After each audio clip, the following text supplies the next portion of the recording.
Welcome back. This week we're taking a day trip to Mérida, known for the most incredible Roman ruins in Spain. So join us as we explore ancient theaters, temples, and streets. Are you not entertained?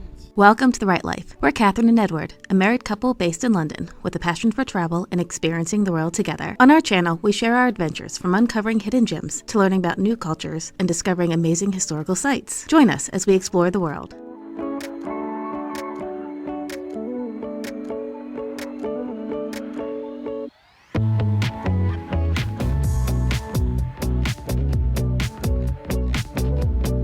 Good morning. So today we have taken the bus to Mérida and I slept the entire way. It's fantastic.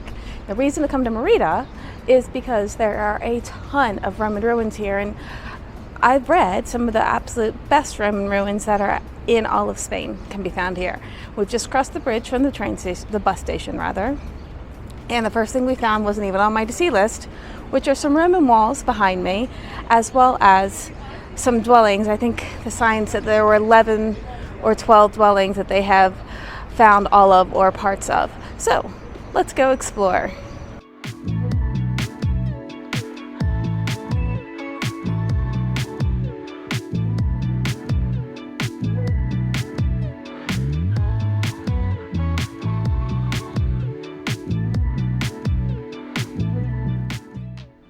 This is a particularly interesting set of Roman ruins because it's actually built underneath a handful of buildings here.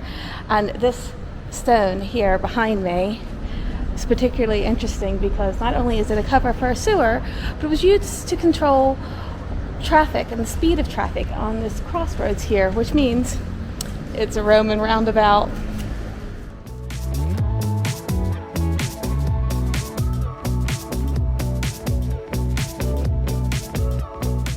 So interesting, it's just under the building.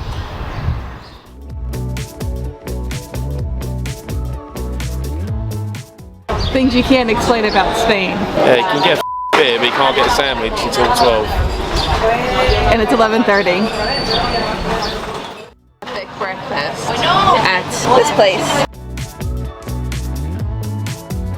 I am standing in what is known as the Temple of Diana, although they're not actually sure that it was Diana's temple. It was just the first guess that somebody had at some point, and over the centuries it was often used as different groups and religions came into the area as a place of worship. It was once part of a much larger complex. Eventually it became part of a medieval residence, very fancy and expensive residence, and today these are meant to be some of the most beautiful ruins in Mérida, and it is a UNESCO World Heritage Site.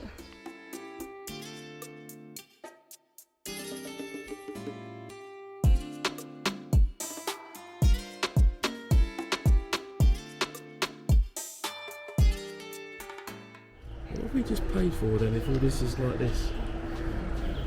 Not all of it's like this.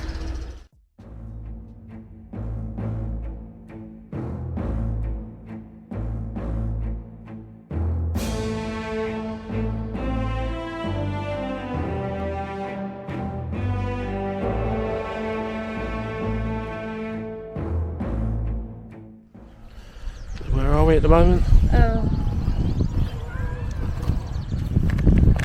Handy guide. I believe we were in the Amphitheater Romano, and this is the excavated remains of an ancient amphitheater built in 8 BC. This massive stadium packed in 15,000 people, and they would watch gladiatorial contest here. And what they do actually know that's really cool is that they actually would fill the whole thing with water and stage mock naval battles, which is something they think might have happened at the Colosseum but probably didn't actually happen there because there isn't enough proof. They don't think it was watertight, but this one definitely was. So you could picture all the Romans in the theater cheering for their ship. The average age or length of time someone was a gladiator, they were 27. Like, that's not great.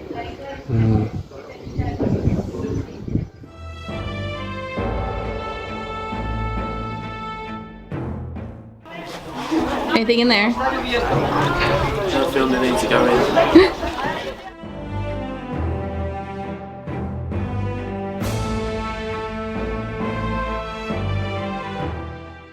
is where all of the important people would sit. Are you not entertained? Started a trend. You have started a trend. Husband to a murdered wife, father to a murdered son. I will have my vengeance in this life or the next.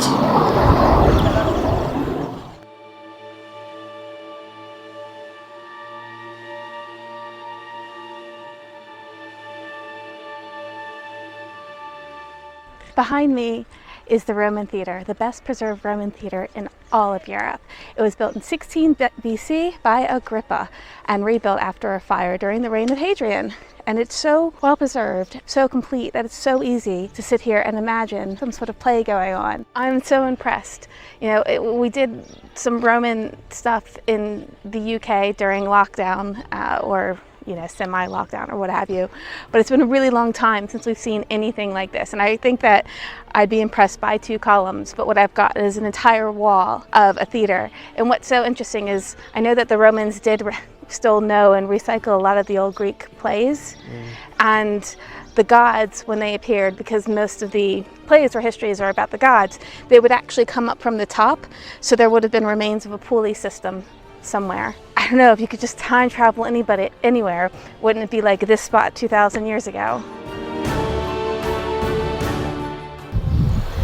This is the Amphitheater House, and this would have been the dining room with this amazing mosaic.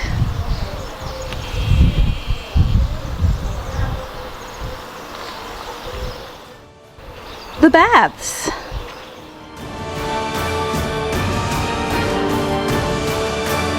After hours in the sun, we were happy to cool down a bit at the National Museum of Roman Art.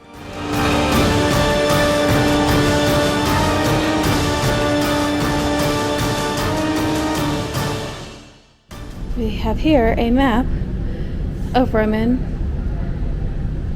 Meridas. Well, it wasn't called that. It was called Augusta and Mérida. So we just saw these here. Now we're kind of like there. And there's the house, and I think that's the Temple of Diana, and then we haven't been to that yet. Dime, ¿cuántas veces me volviste demente? Ahora sí te estoy tan... Edward for scale. Te quiero, baby, hasta que nazca el sol, hasta que nazca el sol. Dime, ¿cuántas veces me volviste demente? Ahora sí te estoy... Oh, they can't go in.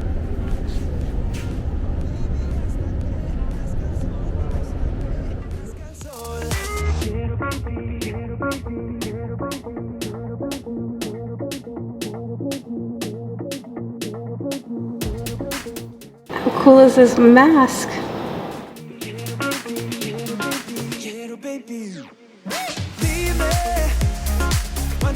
Uniquely, beneath this museum were the remains of a Roman road and some homes. Looks like there's some mosaics here that they don't quite know what to do with yet.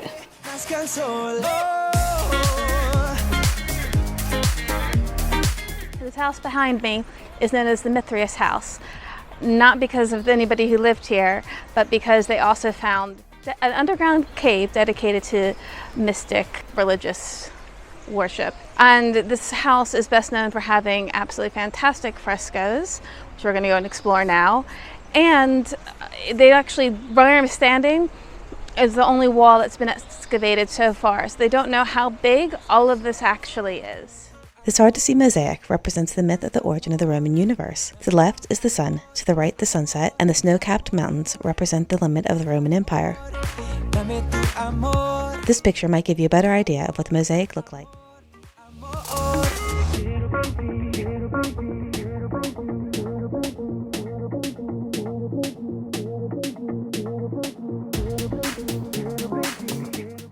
Some subterranean rooms, probably the owner's bedrooms during the summer. What are these? This is a bathhouse. We just saw one almost laid out exactly the same as this in London a couple of weeks ago.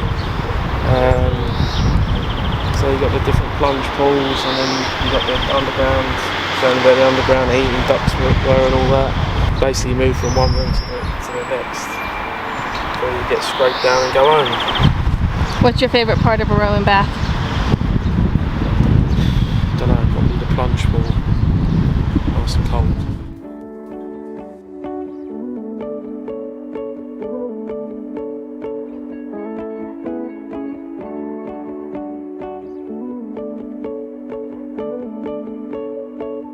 At this point, we were both really feeling the heat, so we headed to the town center for a late lunch. Unfortunately, we were too late, and everything had shut for siesta. Instead, we ended up at the train station and headed back to Cáceres. Mérida was much bigger than we had anticipated, and there was a lot more to do than we had expected. We hope to be able to return someday, and we hope that you enjoyed exploring Mérida with us. If you did, please like, subscribe, and leave us a comment below. I've killed him.